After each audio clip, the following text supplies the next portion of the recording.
जादुई दो चांद। बहुत समय पहले की बात है। एक छोटे से गांव में एक गरीब लड़का रहता था जिसका नाम राजू था।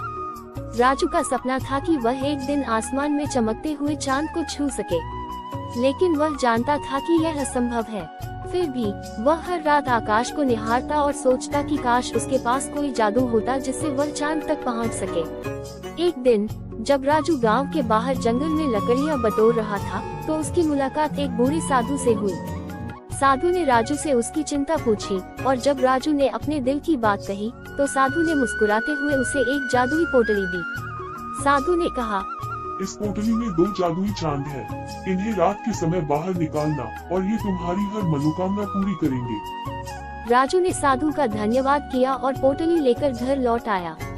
रात को उसने पोटली खोली तो उसमें से 2 छोटे छोटे चांद निकल आए। उन चांदों की रोशनी से पूरा घर जगमगा उठा। राजू ने एक चांद से अपनी माँ की बीमारी ठीक करने की प्रार्थना की और दूसरे से अपनी शिक्षा की। अगली सुबह राजू की माँ स्वस्थ हो गई और गांव में एक स्कूल खोलने का निर्णय लिया गया, जहां सभी बच्चों को मुफ्त में पढ़ाया जाने लगा। राजू को भी वहां पढ़ने का मौका मिला। राजू ने ये सीखा कि असली जादू उसकी मेहनत और उसकी इच्छा शक्ति में था।